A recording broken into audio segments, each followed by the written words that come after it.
আসসালামু আলাইকুম এভরিওয়ান। রান্নার ক্যানভাসে নতুন আরো একটা রেসিপিতে সবাইকে ওয়েলকাম করছি। বাইরে যে প্রচুর পরিমাণ গরম পড়েছে আর এই গরমে কিন্তু রিফ্রেশিং একটা ড্রিঙ্কস খেতে চাইলে আজকের রেসিপিটি আপনার জন্য।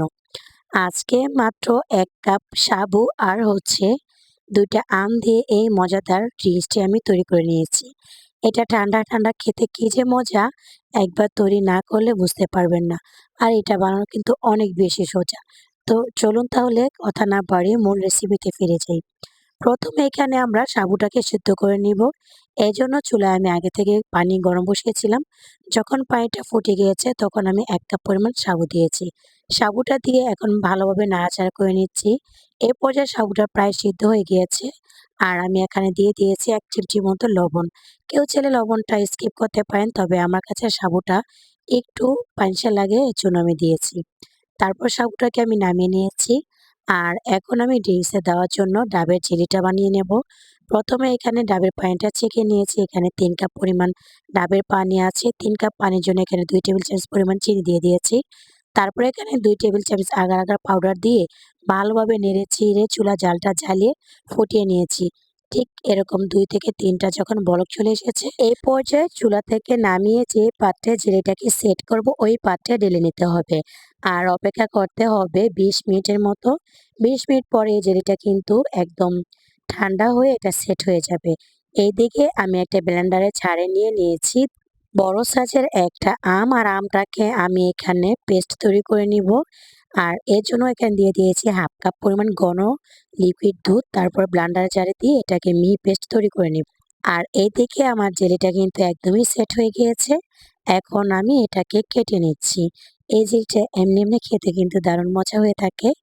আর এখানে এখন আমি ডেজার্টটা তৈরি করে নিব। তো সাবুটা চুলা থেকে নামিয়ে সাথে, সাথে ঠান্ডা পানি দিয়ে ছেঁকে আমি ঝুড়িতে রেখেছিলাম। এখানে আরো একটা বড় সাইজের আম আমি কিউব করে কেটে দিয়েছি।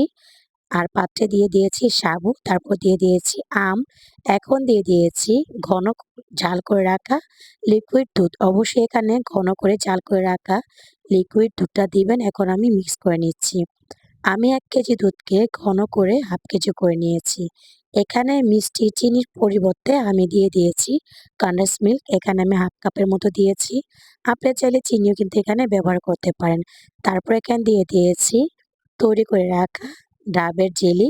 আর দিয়ে দিয়েছি এখানে আমের পাল, যেটা আমি ব্লেন্ডারে ছাড় দিয়ে ব্লেন্ড করে নিয়েছিলাম। এই পর্যায়ে স্বাদটা একটু বৃদ্ধি করার জন্য দিয়ে দিয়েছি গুঁড়া দুধ।